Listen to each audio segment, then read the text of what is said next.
What's up, everybody? Oxidized bringing you the Avalonian weapons dev talk. This is huge. This came out this morning and I really wanted to talk about this. There is a video where the developer does talk about these the combat changes and everything like that. I don't really feel comfortable just straight up showing the video on this YouTube video. I don't know, maybe I can, maybe I can't. I'd rather just not do it. I am going to give you the link to this website for yourself so you can watch the video for yourself, but I wanted to share with you my thoughts on everything that was shown, which goes over some weapons, some balance changes, and a little bit of the corrupted dungeons and Avalonian roads, which is coming in August, a whole new big expansion. Oh, I cannot wait, boys and girls. Let's get into this. So the overview: Albion's online first major weapon expansion. The weapon lines of the Avalonian faction. It's gonna be 15 artifact weapons and 3 offhands. Huge. They'll go from tier 4 to tier 8, and there's gonna be 90 new weapon models. And it's gonna shift the meta. And let me tell you, I really think it is gonna shift the meta. However, I think it's gonna really depend on how expensive these artifact weapons are. They go into, and you'll see why in a minute, but they do go into detail about they're gonna try to make these weapons not as rare, so maybe the pricing won't be as crazy as I expect it to be, but I think it's gonna be on up there. Level 3, okay, so the last time they did this was in level 3 artifacts, new mechanics, yada yada yada. Okay, let's get into some of the new weapons. They talked about 5 different weapons here. I guess the rest of them didn't really have quite polished yet. I should let you know that they do go over that these weapons or these abilities are a work in progress, so things might be tweaked and changed, but you get a general idea. So the Lucent Hawk, the bow, upon activation you shoot up to 4 high impact long range skill shots in a row. So when you see the video, what this means is that you get to press the ability and it's almost like a channel. You get to press the ability and you get to pick, you get to shoot a skill shot, then you get to shoot another one at any direction you want. You get to choose each skill shot as long as the ability is in progress, and you don't get interrupted with it. Kind of cool, kind of neat. I don't know, I think the fact that the ability has to be channeled might make it not as great as or has to be not interrupted, might not be as great as you would want to see it. Like in a 1v1 situation, it'd be pretty terrible, but maybe in a ZVZ kind of thing, I could see it possibly. The Majestic Smash two-handed sword, the Kingmaker.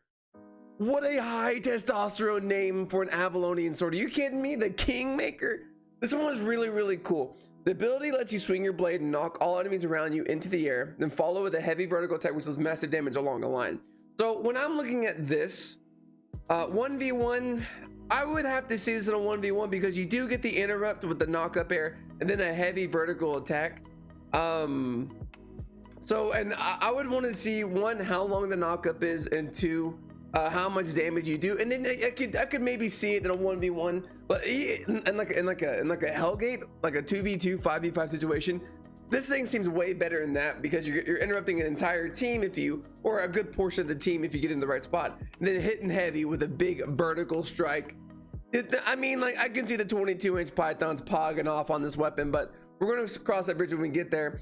The Cursed Staff. This one is interesting. The ability can be cast on any player, ally or enemy. It draws a shadow ghost out of the player, which inflicts an AoE attack. The type of shadow depends on the armor of the target.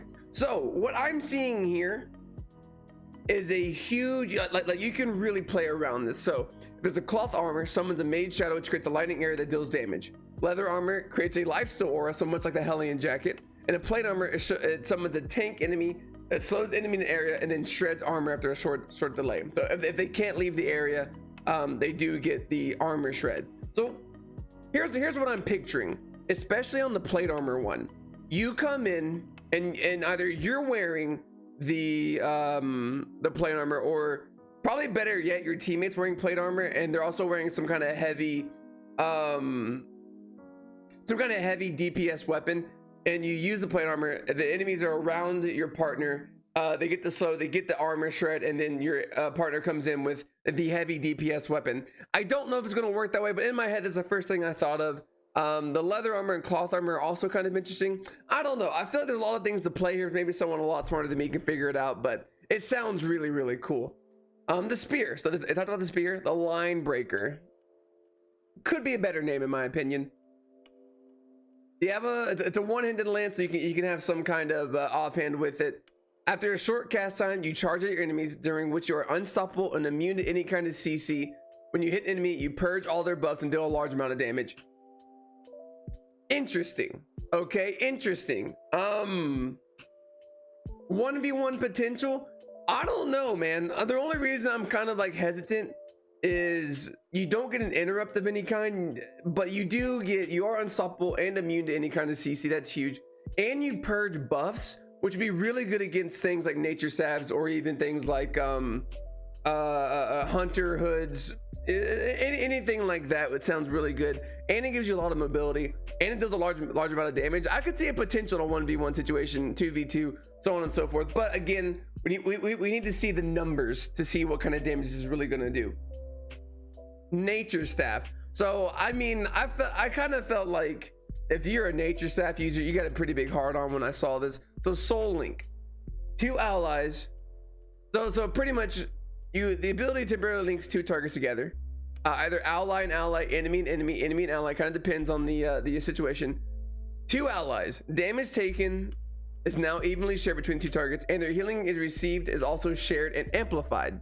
Okay, so you target, if you're in a situation of 5v5 and you have a nature staff, you have this nature staff, you target 2 of your partners, like maybe 2 tanks or a tank and a DPS, and then now the damage is, or even you and your tank, as if a 2v2 situation, you and your tank, and you can share the damage. If you're taking damage, the tank takes some of it off of you, and you're both getting healed a pretty good amount because it's also amplified and shared. I don't know, seems kind of cool.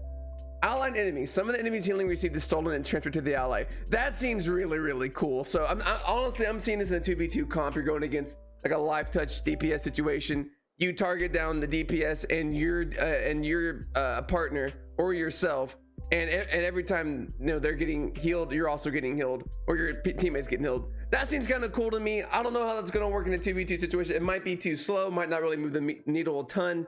But it's just because you have a lot of like one-shot builds, so I'm not too sure. And then 2 enemies damage taken is evenly shared and also amplified. This is kind of interesting because, okay, let's say you have a heavy DPS weapon, then again, Hellgate situation, 2v2s, and you target both enemies and you start really doing damage to one of them, so like the DPS for instance, and it's a healer in the background.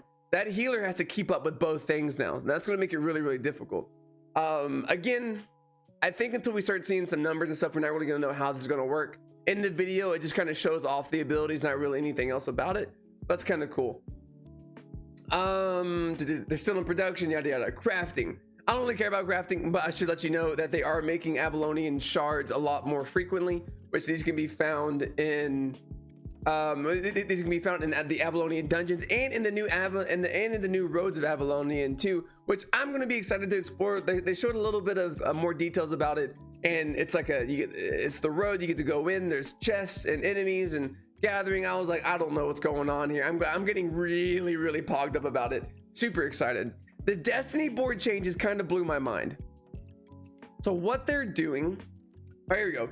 With the Rise of Avalonian update, we're splitting the Destiny board artifact specialization nodes into 1 node per artifact. So recently, or currently, artifacts, weapons, so for swords, for example, artifact weapons like carving sword, clarion blade, and galantine pairs are all in the same artifact category. They're splitting that into 3 categories now, 1 for each weapon. And they said since artifacts are 3 times more difficult to level up already, when they split, you're not going to lose any progress because you've already made that progress. So if you already have 100 in artifacts, you're going to have 100 in all 3 of your artifact swords.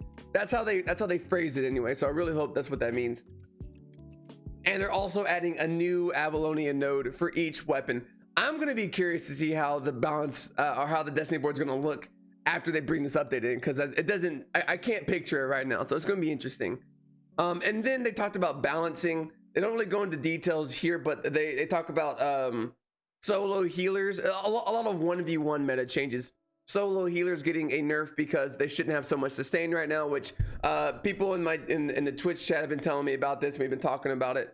And then hell yeah, war bows are getting a nerf. Their kite potential is way too good, and they said they're going to try to reduce that a little bit. Thank you. Jeez, man, I couldn't tell you how many times war bows just absolutely boned me in a ton of situations. So I'm really glad they're going to tone all that down, and I'm excited for August, and I cannot wait to dig my teeth into it, dude. And I hope y'all are excited along the way. And that's going to be it, guys. Again, the link to the actual dev talk into this page will be in the description below. And with that being said, like it, comment on it, subscribe to it, and I'll see y'all next time with either the next dev talk if I think it's worthy of showing, the next update. We'll see what goes on. Anyways, I'm out of here. See you later.